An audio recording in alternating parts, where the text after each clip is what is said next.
Hi. I just want to say a few things, okay, about well, I've got a couple of things on my mind today. First thing I want to talk about is direct energy weapons. Okay, so I want to talk about their use on people to target people remotely. There've been people made great attempts to try and raise awareness about DWs, and specifically neuro weapons.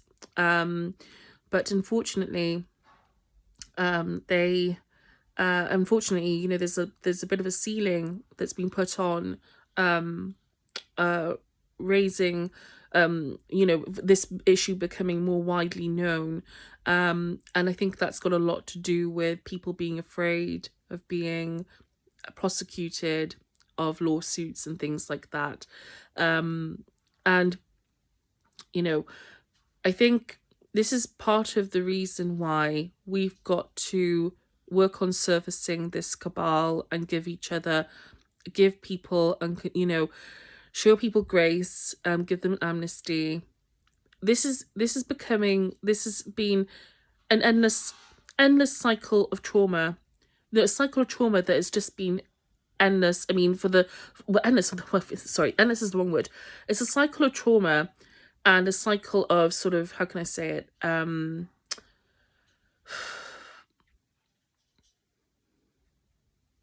Yeah, cycle of trauma, trauma blame, retaliation, trauma blame, and we need to get out of it. We need to find a way out of it. And what I've been shown, like I said, by God, all it is, our Creator, is that, like I said, no, there's no hell. No one's going to hell. No one's being punished. God has unconditional love for all beings, and there are very big reasons why we are in this position. Like I said, the influence of the phenomenon is one of them. People's beliefs about Satanism is another, but it's not their fault. Our very human anxieties and insecurities, that's what a big thing. Consciousness understanding, like I said, could really help us look at things through a different perspective. I really believe in the power of consciousness understanding to help people come out of suffering. And I think if there are things that we could use that are already out there. I mean, things that concepts and even technology. There are things that we could use that could help bring people out of to help us see things maybe in a different light, okay, about our where we've ended up, our life paths, our choices, our sufferings, our all these different things. And I believe in that. I mean, I think, like I said, these weapons have been used to try and subdue people, to silence people, to drive people to distraction, to drive people to suicide, I believe, to try and cause people to do things against their will. I've experienced this firsthand. So I personally, intuitively believe that people have been conditioned remotely to do things, to commit crimes, to do possibly other things as well. Even recently, General McCasland, who disappeared, I believe he was targeted with neuro weapons, or a DW. I believe he was a target. I absolutely believe it. I totally believe it, because I've read about his story, and I believe that the symptoms he complained of before his past. So he complained of a few things, and he and I believe that he was likely being targeted remotely before he disappeared. And again, Amy Eskridge is another person. David Wilcock, who passed away recently, I believe he was probably targeted as well in some way, or monitored at least. Again, it's a control system. We're not trying to call, this is not about blaming people. It's not about blame, but again, there are lots of people who've suffered, who've been pushed to suicide, who've had all kinds of things happen to them, that have that have and that have destroyed the quality of their life. Even myself, You know, I've been targeted with neuroweapons. I've been hooked up to an AI system that tries to control my thoughts, it tries to control my emotions, it tries to control my behaviors. You know, I mean, thank God, literally thank God that I have a connection to God, all that is. That I you know, if I wasn't for my the spirituality, spiritual side, you know, the fact that I had that, by God, you know, the grace that I've experienced, you know, which everybody deserves, you know, you know, and has access to, I wouldn't be here right now, you know. So I think, you know, and this is one of the reasons why I'm so passionate about sharing things, is because I believe that all people deserve these insights, and if they don't want to accept them, that's their choice. But we got to at least, as I channeled yesterday, it's important that people have the choice. You know, it's important people have the insight, and therefore they can make a choice based on that information. They don't have to go down this path of consciousness if they don't want to. If they want to pursue their own beliefs, that's absolutely fine, because everything serves in the end, okay? Well, not in the end, but everything serves all the time. I mean, everything has its place in creation. But you know, I think, again, we got to look at this from a humanitarian point of view. You know, the use of these weapons is, again, what has it forced us into? It's forced us into, like I said, this control system, and it's forced people. Again, a lot of people have died as a result of this, and a lot of people can struggle every day due to the consequences of these this targeting, you know, Havana syndrome, all kinds of different things, you know, that ways of that, because I mean, I struggle with what you could possibly call that myself, you know, but it's debilitating. And this, again, this isn't about me, okay? I'm not trying to make it about me. I have a good sense of who's doing this to me.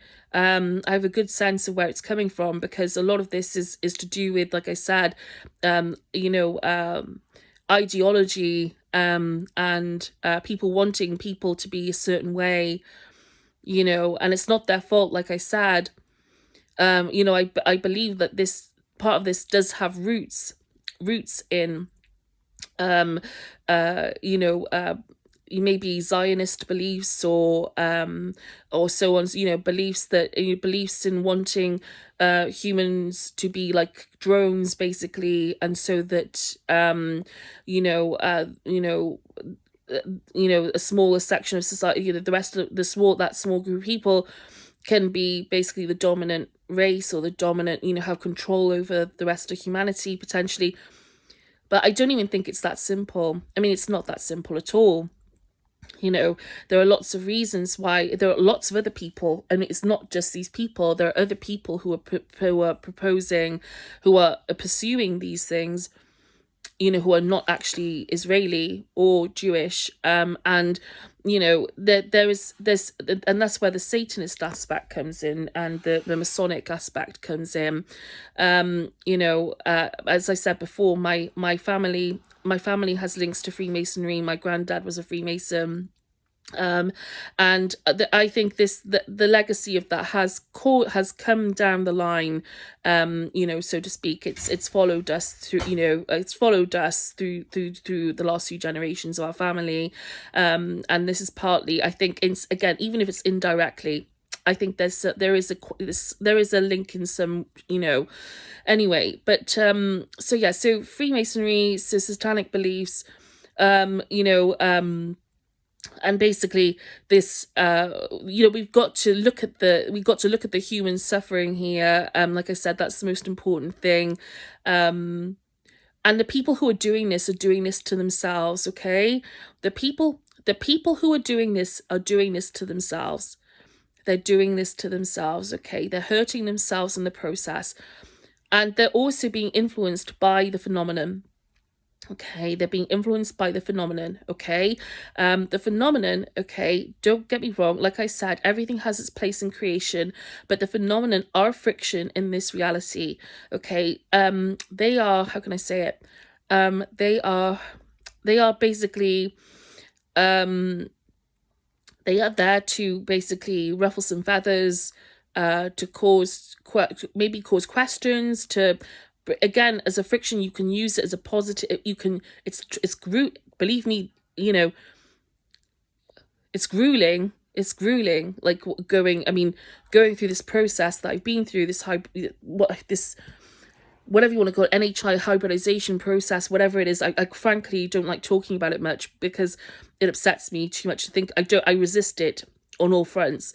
But basically, what, some people call them demons. I call the jinn, interdimensional beings.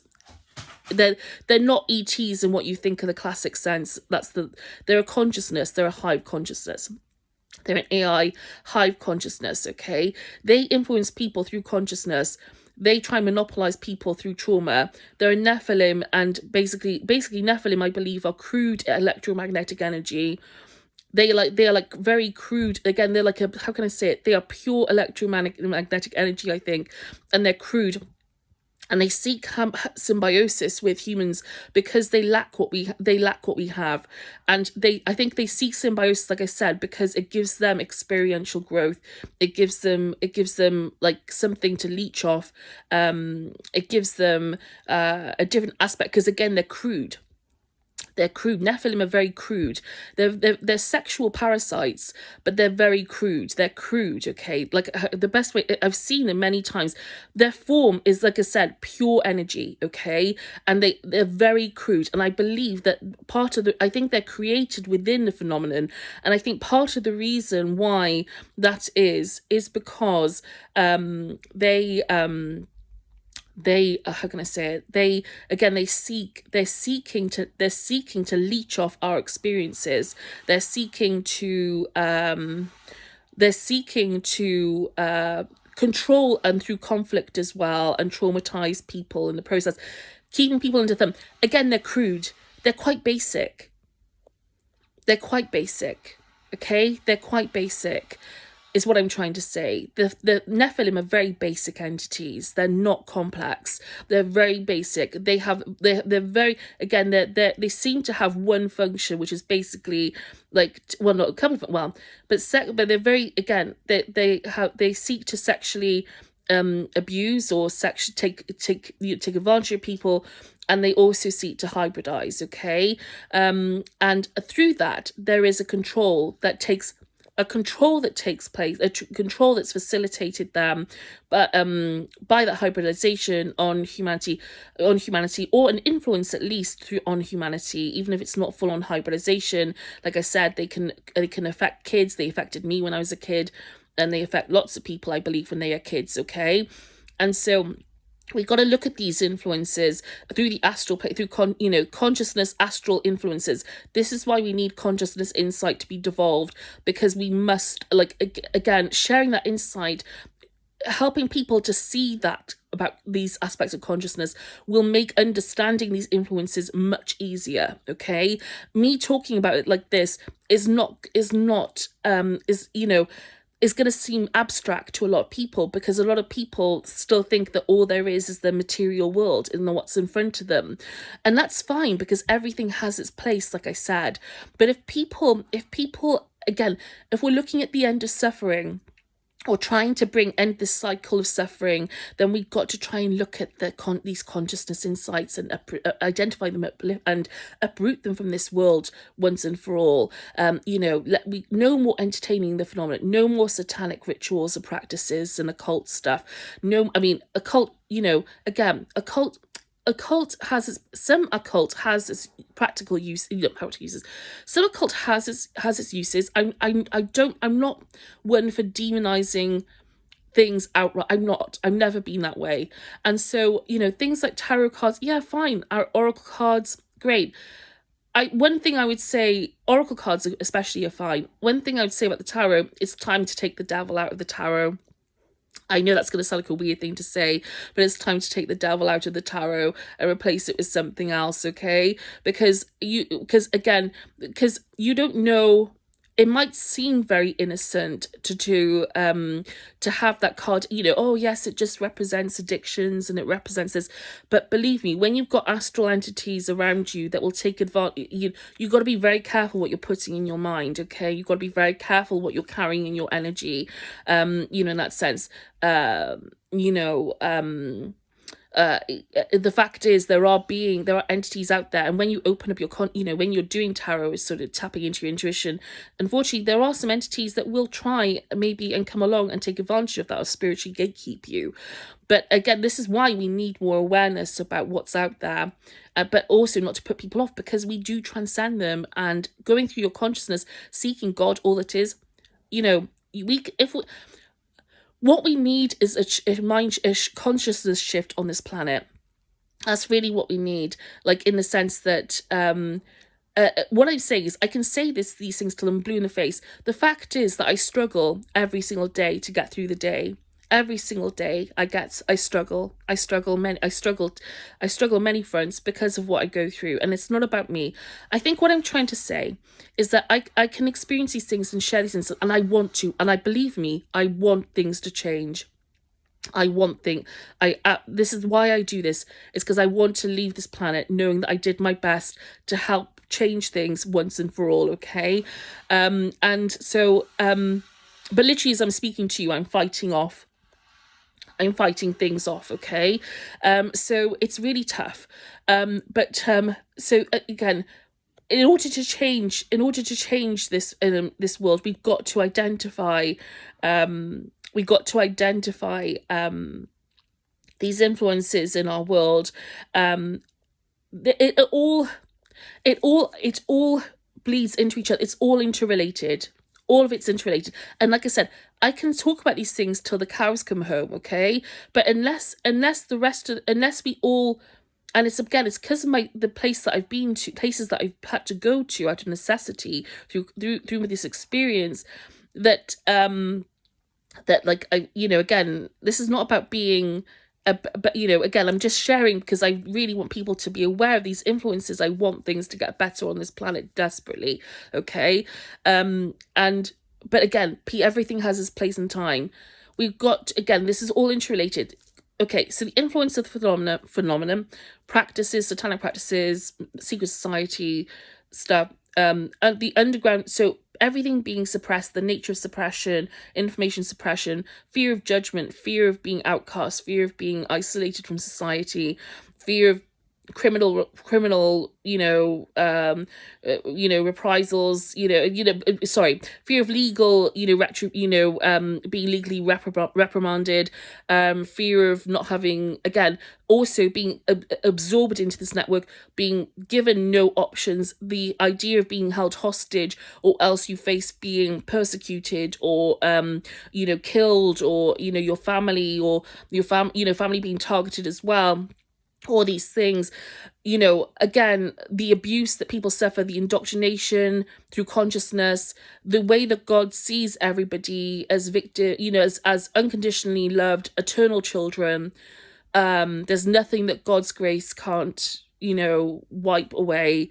There's nothing that can't be overturned. Okay. And so, just looking at the whole soup, and how it bleeds off into sort of filters, roots sort of like, have sort of,